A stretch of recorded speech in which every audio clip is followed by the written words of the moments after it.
Bobi Irawan, Sarjana Ekonomi selaku PJS Bupati Lampung Tengah mengadakan rapat koordinasi bulan Oktober tahun 2024 bertempat di ruang BJW Komplek Rumah Dinas Bupati Rabu 2 Oktober 2024. Hadir dalam kegiatan tersebut Sekretaris Daerah, para staf ahli Bupati, para asisten, para perangkat daerah, para camat se-Kabupaten Lampung Tengah. Rapat tersebut dibuka langsung oleh PJ Sekda Lampung Tengah, Dr. Andes Kusumaryadi. Dalam kesempatan tersebut, Kusumaryadi melaporkan kepada PJS Bupati Lampung Tengah bahwa pada bulan ini ada beberapa kepala perangkat daerah yang sudah purna tugas. Selain itu, Dr. Andes Kusumaryadi mengharapkan kepada seluruh OPD dapat menyampaikan laporan, program, dan penyerapan anggaran. Dengan Bapak PJ. Dan pada kesempatan ini nanti kami laporkan juga Pak Bupati bahwa kemarin tanggal 1 Oktober Kepala Dinas Pariwisata pensiun dan alhamdulillah sudah kita angkat PJ-nya, sekretarisnya Pak Risman. Pak Risman, tolong begini. Dinas Tenaga Kerja Pak Sopyan pensiun Pak, diganti oleh Pak Risman. Kemudian insya Allah bulan depan juga ini Koperasi dan Perdagangan sama gunakan ya. Nah insya Allah nanti mohon petunjuk Pak Bupati siapa kira-kira nanti akan menjadi PJ. Selanjutnya Bapak-bapak dan ibu-ibu sekalian, kita nanti akan mendengarkan arahan dari Pak PJ Bupati. Kemudian yang kedua, nanti kami harapkan ada laporan-laporan pertama terkait dengan nanti serapan anggaran pada DPKAD. Kemudian mungkin bagaimana target-target pendapatan pada Bapenda. Dan selanjutnya nanti kita akan hal-hal lain yang memang penting dan untuk sama-sama kita laporkan kepada Pak Bupati progres perkembangan terkini. Itu saja mungkin, dan kepada Bapak PJ Bupati kami persilahkan. Sementara itu, Bobi Irawan, Sarjana Ekonomi MSI selaku PJS Bupati Lampung Tengah dalam arahannya mengatakan bahwa rakor ini adalah rakor perdananya di Lampung Tengah. Dalam rakor ini, ia mengajak untuk melaraskan, mensinergikan, dan membangun komitmen kita bersama. Selain itu, Bobi juga akan berupaya meletakkan pondasi perencanaan dan penganggaran dalam APBD tahun 2025. Untuk itu, PJS Bupati Lampung Tengah Bobi Irawan mengharapkan kepada seluruh perangkat daerah dan camat se-Kabupaten Lampung Tengah untuk fokus dalam tugas dan fungsinya sebagai pelayan publik. Selain itu, Bobi juga menegaskan masalah netralitas para ASN di Lampung Tengah menjelang pemilihan pilkada serentak. Assalamualaikum warahmatullahi wabarakatuh. Selamat pagi, Kami pun. Ya, Bu. Yang saya hormati Pak Sekda, para asisten staf ahli, serta seluruh kepala OPD, pejabat pimpinan Unjuk Pratama di lingkungan Kabupaten Lampung Tengah. Juga hari ini ada Pak Camat ya, dari 28 kecamatan, tapi tadi ada beberapa yang izin atau sakit. Pertama-tama mari kita panjatkan puji syukur kehadirat Allah SWT karena kita bisa dipertemukan di ruangan ini dalam kondisi sehat walafiat. Dan saya juga menyampaikan terima kasih ya atas kehadiran seluruh peserta rakor. Jadi forum ini sebagai rakor perdana saya sebagai PJ Bupati, pejabat sementara menurut saya, dan saya ingin forum ini untuk menyelaraskan, kemudian mensinergikan dan membangun komitmen bersama kita di masa selama 2 bulan ini. Saya akan berupaya untuk meletakkan fondasi perencanaan dan penganggaran dalam APBD tahun 2025. Yang saya dengar laporan dari Pak Sekda ini sedang proses ya, sudah diputuskan, sedang proses evaluasi dari provinsi. Juga melakukan harmonisasi ya dokumen perencanaan baik dengan provinsi, kementerian lembaga maupun juga dengan visi misi presiden terpilih. Oleh karenanya ada beberapa hal yang ingin saya sampaikan pada kesempatan yang berbahagia ini. Ya, saya mohon nanti ada kesempatan Bapak Ibu semua untuk menyampaikan atau melaporkan. Jadi kita bicaranya bergantian ya, biar bisa fokus dan terdengar sampai di belakang. Yang pertama, saya minta agar para SM berfokus dengan tugas dan fungsinya sebagai pelayanan publik, pelaksanaan pekerjaan publik dan perekat pemersatu bangsa dalam upaya meningkatkan mutu pelayanan dan pemenuhan hak warga. Yang paling penting juga masalah netralitas dari PNS atau ASN harus kita tegakkan. Ini yang saya garis bawahi. Netralitas dari seluruh PNS atau ASN. Jadi Bapak Ibu semua bertanggung jawab terhadap staf di bawahnya, mulai dari eselon 3, 3A, 3B, eselon 4 sampai ke staf. Jadi tolong ini dijaga dan menjadi perhatian kita bersama. Tadi di ruang transit sebelum saya kemari, dan saya juga sudah ada media menyampaikan saya menanyakan bagaimana terkait dengan netralitas ada camat dan kepala kampung. Ya, jadi saya tekankan di sini, saya tegaskan di sini untuk kita menjaga itu. Jangan sampai juga upaya-upaya yang dilakukan, hal-hal yang dilarang itu dilanggar, dan justru nanti merugikan calon yang dimaksud. Ya, kita ada 2 calon dan kita sudah penetapan, sudah diundi nomornya. Berarti sekarang kalau sebelum ada penetapan nomor calon, itu mungkin sanksinya hanya administrasi, sanksi disiplin. Tapi kalau sudah penetapan, maka sanksinya adalah sanksi pidana. Jadi jangan sampai ini merugikan diri kita sendiri, juga merugikan calon yang akan berkompetisi. Saya minta sekali lagi ini menjadi perhatian semua. Menjelang pilkada serentak, ya, termasuk pemilihan wakil bupati, bupati dan wakil bupati, kita mampu mewujudkan situasi Lampung Tengah yang kondusif. Jadi keamanan, ketertiban itu menjadi penting, utamanya pada saat kampanye dan pelaksanaan pemilihan kepala daerah dimaksud. Melalui Forkompinda yang didukung dengan pejabat pimpinan tinggi Pratama, para camat, kepala desa, dan berkolaborasi dengan tokoh masyarakat, tokoh agama, pemuda, organisasi masyarakat, organisasi sosial, media cetak baik elektronik maupun online, tentu didukung juga oleh seluruh warga kita. Saya minta Kesbangpol Kabupaten Lampung Tengah beserta asisten 1 untuk dapat mengkoordinasikan tugas ini. Nanti bersama saya dan Pak Sekda kita akan bahas tindak lanjutnya bersama Forkompinda. Dalam waktu dekat kita juga akan melaksanakan deklarasi ikrar ya, netralitas untuk khusus ASN. Kita agendakan nanti di hari Senin. Jadi saya minta semua kita nanti sampai ke eselon 3 ya, eselon 3A dan 3B kita undang semua untuk menyatakan ikrar, termasuk dengan seluruh staf asisten 3, karena kita akan melaksanakan apel netralitas ASN pada hari Senin. Ini penting sekali untuk menunjukkan bahwa kita patuh terhadap aturan atau ketentuan yang sudah digariskan.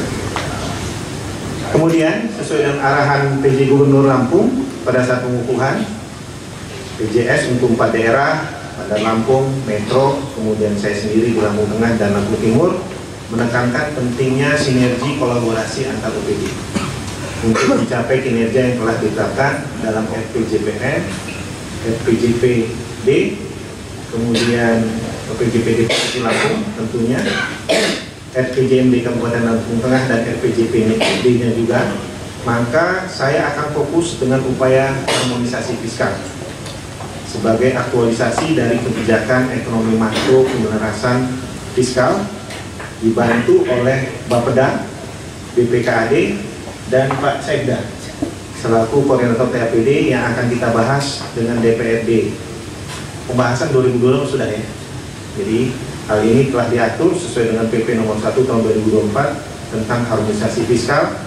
Intinya RKPD yang kita susun itu harus terkait dengan kebijakan pusat, Renstra kementerian lembaga, provinsi, sehingga nanti bisa kita turunkan dalam penyelenggaraan kegiatan masing-masing ini. Kita sangat paham, kita memiliki keterbatasan kemampuan fiskal di daerah, bukan hanya di Lampung Tengah, hampir seluruh daerah memiliki keterbatasan fiskal. Saya berharap kolaborasi itu tidak saja antar OPD yang ada di jajaran Pemda Lampung Tengah, tapi juga bersinergi dengan pemerintah level atasnya, baik kementerian lembaga, pemerintah provinsi, dunia usaha atau swasta, organisasi masyarakat, organisasi sosial, dan awak media, untuk memenuhi pelayanan standar pelayanan minimal kita. Ada 3 kalau nggak salah ya, di pendidikan, kesehatan, satu lagi sosial. Perking ya. Jadi tolong ini menjadi perhatian kita bersama para Bapeda, bahwa dengan keterbatasan anggaran itu kita harus mampu memenuhi standar pelayanan minimal di 3 bidang tersebut. Berkaitan dengan capaian kinerja, sesuai dengan indikator kinerja tentunya tidak luput dari ketentuan sebagaimana yang diatur dalam Undang-Undang Nomor 17 Tahun 2023 tentang Keuangan Negara, Undang-Undang Nomor 1 Tahun 2004 tentang Perbendaharaan Negara, kemudian juga Peraturan Pemerintah Nomor 8 Tahun 2006 tentang Pelaporan Keuangan dan Kinerja Instansi Pemerintah, Peraturan Presiden Nomor 29 Tahun 2014 tentang Sistem Akuntabilitas Kinerja Instansi Pemerintah, yang pada intinya sesuai dengan Permen-Pan RB Nomor 88 Tahun 2021 tentang evaluasi akuntabilitas kinerja instansi pemerintah yang menyangkut 4 aspek, yaitu perencanaan kinerja, pengukuran kinerja, pelaporan kinerja, dan evaluasi kinerja pada saatnya nanti inspektur selaku review untuk dapat menyampaikan hal tersebut. Ada Pak Inspektur? Oh ya, Pak Hadi. Terima kasih Bang. Kemudian di samping itu saya juga diminta untuk menyampaikan laporan, ya, baik laporan penyelenggaraan pemerintah daerah ataupun secara berkala menyampaikan hal-hal yang dianggap penting kepada gubernur selaku wakil pemerintah pusat di daerah ataupun langsung kepada Menteri Dalam Negeri. Berkaitan dengan hal ini, saya minta kepada seluruh jajaran pemerintah daerah sesuai dengan tupoksinya harus selalu siap mengupdate data yang akurat. Jadi saya ingatkan di sini sesuai dengan penetapan saya kemarin, pengukuhan itu juga sudah disampaikan surat edaran dan sebagainya terkait dengan tugas dan fungsi PJS, dan itu harus dilaporkan sebulan sekali. Jadi ada 2 kali laporan selama saya di sini. Jadi saya minta untuk dapat mengupdate data per bulan. Ada 4 hal kalau nggak salah itu yang ditugaskan kepada saya, roda pemerintahan, netralitas, dan juga ada pengisian jabatan. Ya, itu menjadi kewenangan saya selama 2 bulan ini, tetap melalui izin dari Kementerian Dalam Negeri. Makanya nanti Kepala BKD, Pak Bambang, ya, mohon nanti mana saja tempat-tempat yang kosong, apalagi kalau dia strategis, seperti tadi yang disampaikan oleh Pak Sekda, harus minimal ada PLT. Ya. Jadi jangan sampai jabatan yang kosong mungkin karena pensiun atau apa sehingga menghambat tugas pelayanan. Gitu ya Pak Sekda. Kemudian dalam kaitan dengan anggaran berbasis kinerja yang mendanai berbagai program atau kegiatan berkaitan dengan urusan pemerintah wajib maupun pilihan serta unsur penunjang lainnya, prioritas program tentunya sudah berpedoman pada pelayanan publik yang menjadi tugas masing-masing unit pelayanan. Tolong ini menjadi perhatian dan saya garis bawahi. Yang menjadi tugas masing-masing ini memperhatikan prioritas serta memperhatikan capaian standar pelayanan minimal seperti yang saya sampaikan sebelumnya, sesuai dengan urusan pemerintah wajib yang berkaitan dengan pelayanan dasar, utamanya tadi di 3 bidang: pendidikan, kesehatan, dan parkir. Hal lain yang perlu menjadi perhatian kita bersama adalah berkaitan dengan manajemen kinerja ASN sebagaimana diatur dalam Permen-Pan RB nomor 6 tahun 2022 tentang pengelolaan kinerja aparatur sipil negara. Seperti yang kita maklumi, beberapa prinsip yang diatur dalam pengelolaan kinerja antara lain kinerja harus mencerminkan hasil kerja dan harus berlandaskan perilaku kerja. Kemudian perlunya intensitas dialog kinerja antara pimpinan dan pegawai. Dan yang ketiga, kinerja individu harus mendukung kinerja organisasi. Jadi saya minta pada kesempatan yang baik ini seluruh kepala OPD menjamin disiplin pegawainya, disiplin stafnya, ya. Jadi jangan sampai juga kedisiplinan ini menjadi longgar karena hanya 2 bulan kok begitu, nggak seperti itu. Kita harus tetap menjalankan roda organisasi seperti biasa. Dan saya minta kedisiplinan ini penting, ya, karena bagaimanapun kalau yang paling mudah Pak untuk melihat disiplin itu kehadiran, tingkat kehadiran, kemudian tingkat dia memberikan kontribusi kepada organisasi unit masing-masing. Jadi kalau misalnya datang pagi, kemudian nanti siang menghilang dari kantor, nah ini menjadi tanggung jawab Bapak dan Ibu semua untuk menjamin bahwa pegawai itu mampu berkontribusi secara aktif kepada organisasi masing-masing. Ada juga hal yang ingin saya sampaikan pada kesempatan yang baik ini, penegasan kembali netralitas ASN pada masa pemilihan kepala daerah, kemudian capaian pendapatan asli daerah. Nanti secara khusus saya minta Pak Kepala Dispenda, Bapenda, Badan Pendapatan Daerah hadir. Pak Jasrul, Pak Asrul, wakil Astaris ya. Ya, tolong ya Pak, nanti dilaporkan pada saya capaian hingga saat ini itu berapa. Ya, apakah ada hambatan atau tantangannya ada di mana? Saya paham juga bahwa dalam beberapa bulan terakhir ini bagi hasil ya dari pemerintah provinsi. Nah ini gimana ini kondisinya di Lampung Tengah? Ya, kalau terakhir dengan Pak PJ Gubernur, beliau berkomitmen untuk menuntaskan, menyelesaikan bagi hasil sesuai dengan ketentuan yang berlaku. Kewenangan atau hak kita itu akan dipenuhi. Waktu itu beliau menyampaikan di depan kami semua, salah satu prioritas dalam sisi anggaran adalah memenuhi bagi hasil kepada kabupaten kota, ya. Walaupun saya tahu kondisi keuangan provinsi sekarang seperti apa, tapi ini menjadi tanggung jawab Kepala Bapenda, ya, untuk bagaimana agar capaian pendapatan kita itu bisa kita capai sesuai dengan target yang kita tetapkan. Kemudian juga dalam pengelolaan keuangan, Pak Kepala BPKD, Pak Irfan, nanti tolong juga dilaporkan ya, kondisi apa yang menjadi hambatan atau tantangannya, baik dalam proses penyerapan anggaran utamanya ya. Dan yang saya dengar kemarin saya mendapat laporan terkait dengan DAU yang ditentukan. Nah, DAU ditentukan ini kan ada batas waktunya. Ya. Kalau batas waktu itu lewat, kemungkinan kegiatan-kegiatan yang terkait dengan DAU itu yang tidak bisa terbayarkan. Kalau nggak salah itu batasnya tanggal berapa Pak Sekda? Oktober ini pertengahan. DAU yang ditentukan. Oh, akhir Oktober. Ya, ada beberapa kegiatan nanti tolong saya dilaporkan, ya, sehingga ini bisa kita percepat, tidak mengganggu proses pelaksanaan kegiatan di OPD yang terkait.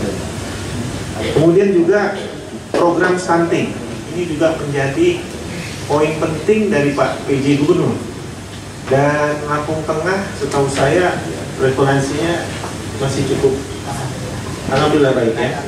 Ada peningkatan, penurunan stuntingnya masih cukup baik gitu ya. Tapi masih kalah dengan kemarin waktu kita rapat dengan Tanggamus ya, Ibu. Betul. Tanggamus lebih tinggi sepertinya. Justru ada peningkatan jumlah. Nanti laporkan ya, saya mendengar laporan detailnya. Dan saya minta kepada pemberdayaan perempuan, anak dan perempuan, ada hadir ya Ibu, tolong kegiatan-kegiatan yang berkaitan, ini menjadi perhatian Pak Sekda sebagai Ketua PPD, kegiatan-kegiatan terkait dengan proses bagaimana kita menurunkan stunting ini dipercepat. Ya, selama 2 bulan ini diakselerasi, utamanya terkait dengan persoalan-persoalan pembiayaan. Ya, jadi saya minta menjadi perhatian khusus ya Bapak Sekda agar ini bisa segera dilaksanakan selama 2 bulan ini. Yang terakhir terkait dengan persiapan pemeriksaan BPK Provinsi. Ini tanggal berapa Pak Sekda? Tanggal 7 juga. Ya. Jadi saya minta seluruh kepala OPD menjadi perhatian. Ini kalau BPK ini masuk kecamatan juga. Sampel untuk camat. Jadi untuk bersiap ya, menyiapkan data, SPJ, kemudian dan sebagainya dibutuhkan oleh BPK untuk melakukan pemeriksaan keuangan. Agar kita senantiasa berhati-hati dalam penggunaan anggaran ini, walaupun kita dan saya harap ada percepatan penyerapan anggaran, tapi kita tetap dalam koridor hukum, koridor aturannya. Jadi walaupun cepat, tapi tepat dan juga benar sesuai aturan. Nah, saya rasa itu beberapa hal yang perlu saya sampaikan pada kesempatan perdana ini. Tapi saya rasa tadi harusnya saya awali dengan berkenalan ya. Tapi nanti sekaligus saja Bapak Ibu yang melaporkan, menyampaikan, mengenalkan diri. Kalau saya mungkin sudah banyak yang tahu ya. Saya apalagi Bang Adi. Saya lama di Bapeda dari tahun 2001 sampai 2022 kemarin diamanahkan di Dinas Pariwisata, itu saya di Bapeda. Jadi hampir 21 tahun.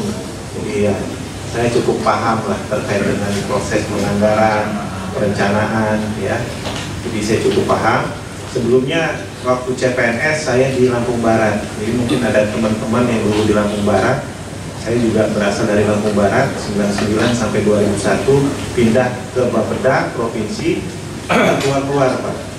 Jadi mulai dari eselon 4, kemudian eselon 3, terakhir open bidding di Dinas Pariwisata. Nah ini perkenalan singkat saya.